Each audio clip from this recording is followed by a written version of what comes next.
Today, a lot of new luxury cars are selling screens, software, badges, and monthly payments. But for many older drivers, real luxury is much simpler. It is a quiet cabin, a comfortable seat, smooth power, easy controls, and a car that does not feel like a smartphone with wheels. These 4 sedans are not perfect. Some are smart only for the right buyer. But if comfort matters more than image, they may make more sense than spending new luxury sedan money. Nothing about the Hyundai Azera screams luxury car, and that is exactly why it works. This sedan does not need you to believe it is a Mercedes, a Lexus, or a bargain executive car. The Azera is more honest than that. It is a loaded mainstream sedan that gives you the part of luxury most people actually use every day. A quiet ride, a roomy cabin, a smooth V6, comfortable seats, normal controls, and a used price that often looks much more reasonable than a newer luxury sedan with a giant screen and a giant payment. That is the Azera's real case. When it was new, it was stuck in an awkward place. People who wanted a Hyundai usually bought something cheaper. People who wanted a luxury badge did not want a Hyundai at all. And as large sedans started falling out of fashion, the Azera quietly disappeared from the conversation. But for an older driver, that lack of attention can be a strength. The Azera feels familiar. It is not intimidating. It does not ask you to learn a strange interface or live with an overly sporty ride. The 3.3-liter V6 and 6-speed automatic give it the relaxed personality a car like this needs. The Limited trim is the one that makes the most sense, because it gives the Azera the comfort features and upscale feel without turning it into a complicated luxury project. Still, this is not a car to buy blindly. Maintenance history matters. You want to check for open recalls, listen for suspension noise, make sure the electronics work, and confirm the transmission shifts smoothly.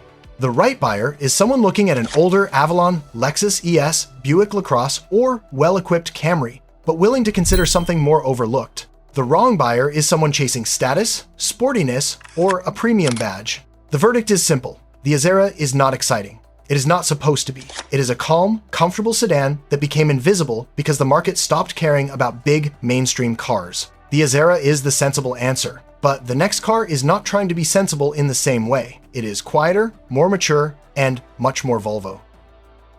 The Volvo S80 feels like a car built for someone who does not need applause. It does not shout, it does not chase trends, it does not try to look aggressive at every stoplight.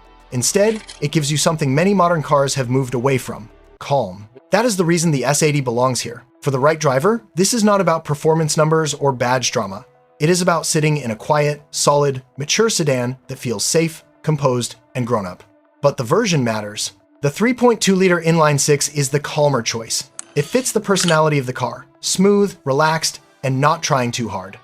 The T6 is more powerful and more interesting, but it also brings more complexity, more maintenance risk, and more reasons to inspect carefully. And for 2015, be careful with listings, because the base US car moved toward the T5 4-cylinder setup. So do not assume every S80 in this range has the same drivetrain. For senior buyers, the S80's appeal is clear. The seats are comfortable, the cabin is restrained, and the car has a stable feeling that makes highway driving feel easy. It is a sedan for someone who values peace more than flash. But old Volvos are not automatically cheap to own. Parts can cost more than expected. Some shops know them well, others do not. A neglected T6 can become expensive quickly. So this is not a car I would buy without service records and a proper inspection. And this is where a simple OBD scanner and a portable tire compressor make real sense when shopping older sedans like this. Not because they replace a mechanic, because they help you avoid obvious mistakes before money changes hands. An OBD scanner can reveal pending codes before the dashboard lights up. A compressor can tell you whether that tire pressure warning is just low air or a slow leak becoming your problem. For an older luxury sedan, small tools can help you shop with a clearer head. Back to the S80, the right buyer wants safety, restraint, comfort, and a cabin that does not constantly demand attention. The wrong buyer wants Toyota, simple ownership, bargain parts, or a car every mechanic sees every day. A clean 3.2 is probably the safer play. A T6 can make sense, but only if the history is strong.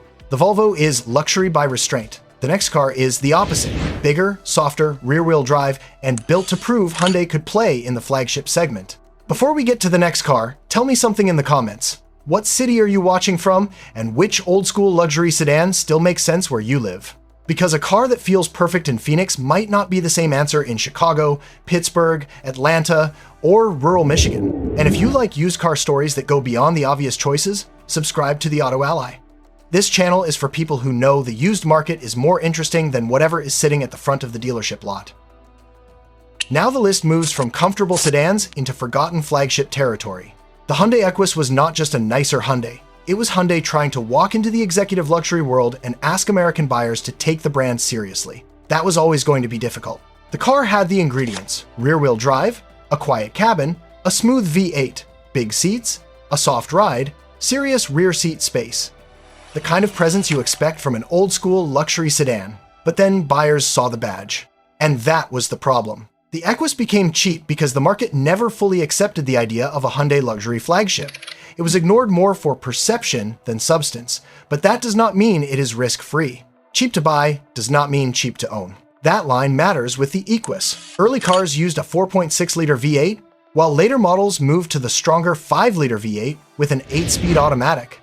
For most buyers, the later cars are the more interesting versions, especially if you want the full executive sedan experience. For a senior driver, the appeal is easy to understand. The Equus is not trying to be sporty, it is built to glide.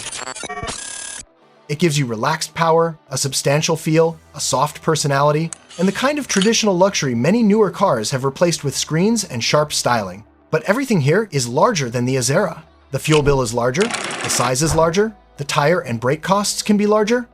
And if flagship-specific equipment fails, you do not want to be the person who bought the cheapest Equus available with no records. This is not a car I would buy neglected. You want service history, clean electronics, no warning lights, no strange suspension noises, and no mystery stories from the seller. The right buyer is someone who wants old-school luxury, does not care that the badge says Hyundai, and understands that maintenance still matters. The wrong buyer wants easy resale, low fuel costs, small car maneuverability, or economy car running costs. The Equus is less scary than many people assume, but it is still a large luxury sedan with large luxury sedan expectations. It is not the most practical choice here. That is the Azera. It is not the calmest. That is probably the Volvo. But if you want the most traditional luxury experience for used car money, the Equus makes a very interesting case. And if people struggled to accept a Hyundai flagship, the final car had an even bigger challenge. It asked America to accept a Kia luxury sedan. The Kia K900 is forgotten in a way that almost feels unfair. It did not fail because it was tiny, cheap, or under-equipped. It failed because the idea was hard for buyers to accept. A large rear-wheel drive luxury sedan with a Kia badge? That was the obstacle. When new, the K900 asked people to spend serious money on a brand most Americans still associated with affordable transportation. The car itself was quiet, roomy, smooth, and genuinely comfortable. But in the luxury market, image matters. Tradition matters. Badge confidence matters. And the K900 had to fight all of that. That is why it is so interesting used. Nobody buys a used K900 to impress the neighborhood. You buy one because you actually like how it feels. In that sense, it may be the most honest luxury car on this list. There's no easy status play here, no familiar premium badge doing the work. The car has to stand on comfort, space, smoothness, and value. For a senior buyer who does not care about image, that can be appealing. The K900 gives you big car quietness, generous seats, relaxed power, and a cabin that feels more traditional than tech-obsessed. The V8 version gives it the full flagship personality, while the V6 can be the more rational choice for someone who wants the size and comfort without leaning as heavily into fuel costs. But this is not the safest recommendation. The K900 is uncommon. That means resale can be difficult. Some shops may not see them often. Certain parts may require patience.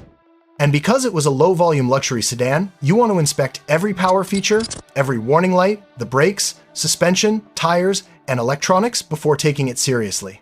A cheap K900 with no records is not automatically a smart buy. It is just a large, used, luxury sedan with unanswered questions. The right buyer is independent-minded, comfort-focused, and not bothered when people say, "Wait, Kia made that?"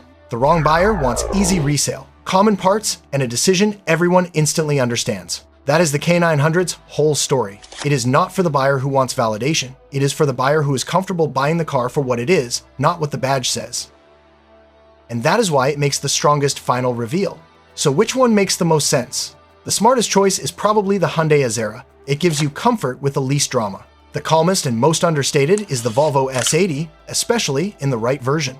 The most traditional luxury experience is the Hyundai Equus, but it demands respect for its size and running costs. And the most surprising is the Kia K900, because it proves how much a badge can distort the used car market. These cars were forgotten for understandable reasons. But for the right senior buyer, they may still deliver the kind of comfort, quietness, and simplicity that many newer luxury cars have complicated. So which one would you trust for a comfortable daily driver? The sensible Azera, the calm Volvo, the executive Equus, or the misunderstood K900?